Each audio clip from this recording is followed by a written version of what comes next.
Hey everyone, it's Jill and Michael, and we're here to show you how to make a Cascade card. Very fun card to make.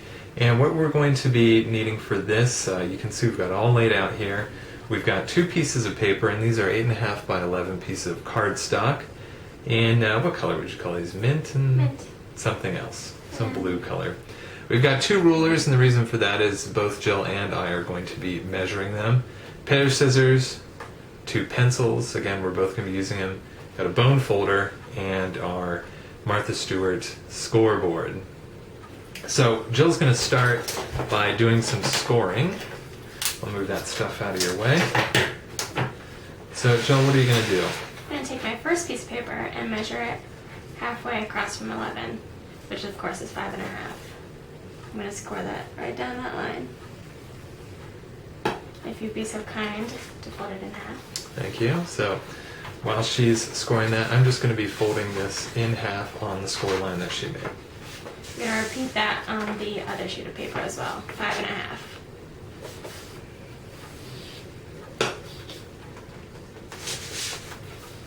Okay, and we'll switch. There's that piece for her. And now we're done with the scoreboard, so Jill's going to take that away. And we're done with the bone folder too. I guess you could use the bone folder on folding these edges, but we're not going to do that. I'll just crease it really well. Here is a ruler for you and a pencil. So what we're going to do is we're going to mark up on the edge at 4 1/4, and we're going to be doing these on opposite edges. So I'm marking up on my left side, you can see left side with the ring. I'm going to mark up at 4 1/4, and Jill's going to do the opposite on the right side. Okay, so we both made our mark. What we're going to do is we're going to take that mark and we're going to connect it to the lower corner on the opposite side. So we're just going to draw a line straight down there.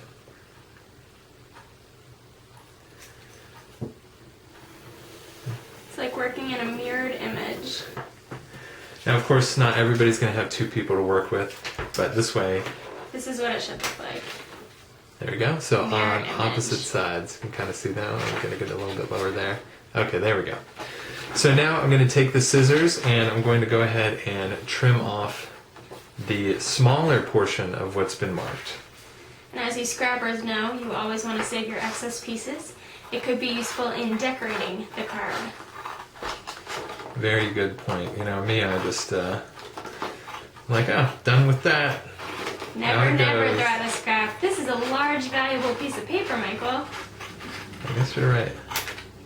Okay, so I'm going to give that to her for Save that safekeeping. there. Would you like me to cut yours, or do you Yes, want to? please. All right, I'm going to go ahead and cut Jill's piece here, and you can see I'm just going to cut off that smaller portion. Which, of course, I will be saving as well.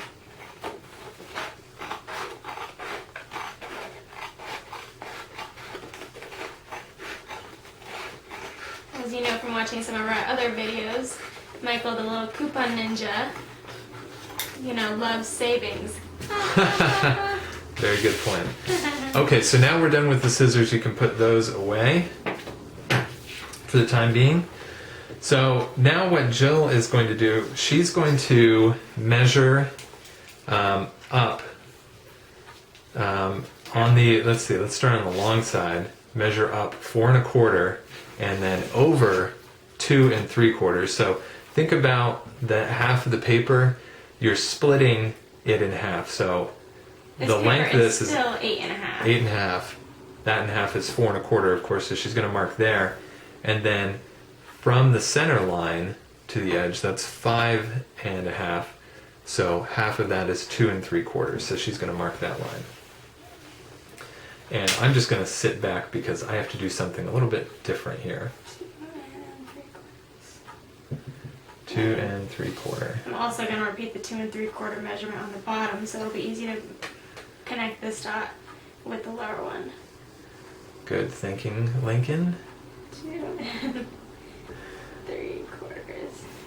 I'm going to draw a line connecting those dots.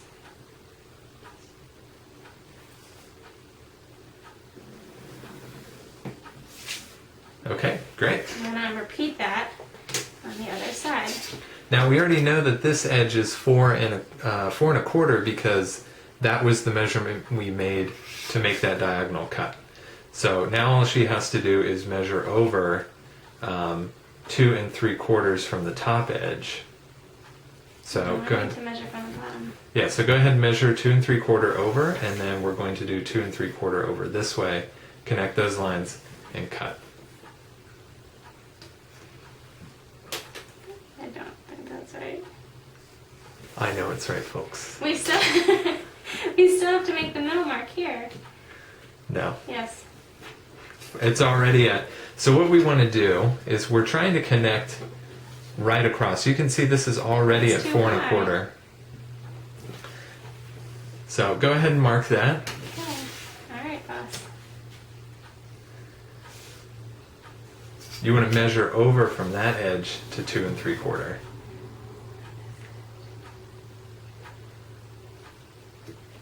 So you can use this mark that you made earlier. You can line those up and mark over at 2 3/4. And that is That's 2 3/4. good. Okay, so we're going to connect to those. We'll see if this works, kids. Oh, it's going to work. Oh, it It's better going to be work. beautiful.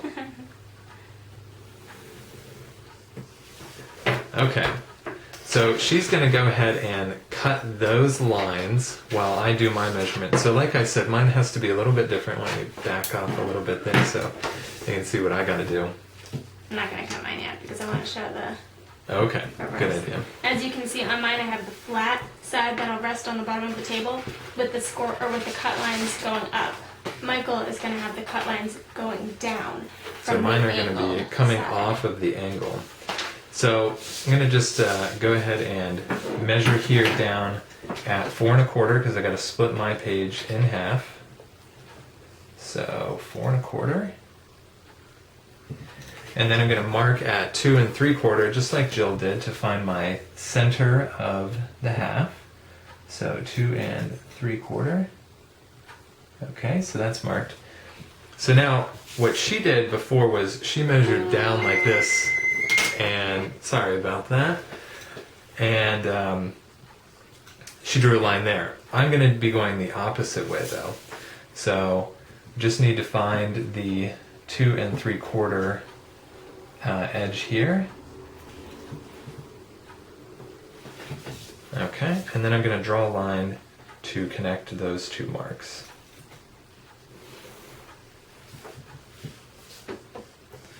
Okay, so I'll just put this up here for you all to see a little bit better. You can see, oh, there we go. Measuring up from that angled edge. So now I need to do the same thing on this side.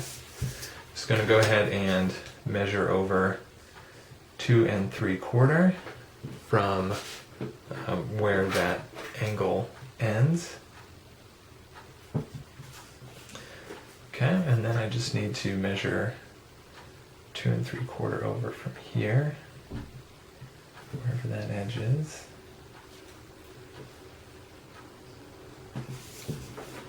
Okay, and then I'm going to mark that line. There we go. And there you can see mine is marked. Jill, why don't you bring your piece back into the mix? Stand yours up the same way as mine. You have to bring it in a little bit so we can see it on the screen. So as you'll see, they will fit together nicely. So we're going to go ahead and cut on these lines that we marked. I'll go ahead and start. This is how they're going to kind of weave together. Okay.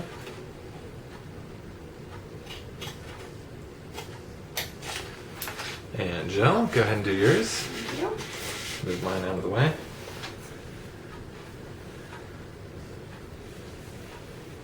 My hand is not very stiff this one.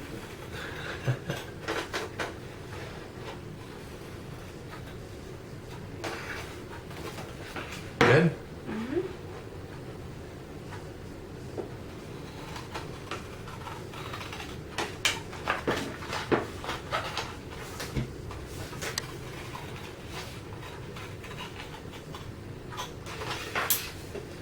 Okay, now comes the fun part, weaving them together. I'm going to let Jill go ahead and do that. So you want to put the short ends together. So put the short ends lined up. This one I need to fold the other way. Sorry. I think it's actually that way. There you go. Oh. So that way they're opposite. So you bring it down. Bring it down. We can't see what you're doing. Sorry. You have to do it on the desk.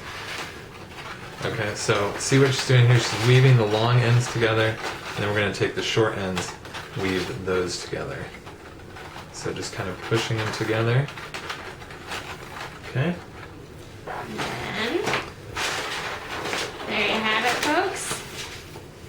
Let's bring it down. There we go. So go ahead and open it up. Yeah, let's fold it nicely. There you have it. And you can see it opens up like that. Card. Folds nice and flat. Alright, so that's how you make the Cascade card, and now we're gonna go ahead and decorate this card, and we'll come back and we'll show you how that looks. Okay, we're back and we've finished decorating the Cascade card, and here's how it turned out. You can see, let me bring that in a little bit. We've got our sentiment, a little cupcake there, some border, and then as you open this out, kind of stand that up there. You can see we've got other little hidden things here. We've got a nice ribbon on the side. There's a little butterfly over there. Got a spider hanging out, another ribbon. One thing I do want to point out that we did to make this card a little bit more sturdy was we added these reinforcement pieces here to attach the two different pieces of paper together. That way it's not so flimsy and flopping around, since there's nothing really holding it together other than the slots. But anyway, that's how our Cascade card turned out. Be sure to check out our other videos on card making, origami, organizing, and couponing, and we'll see you next time.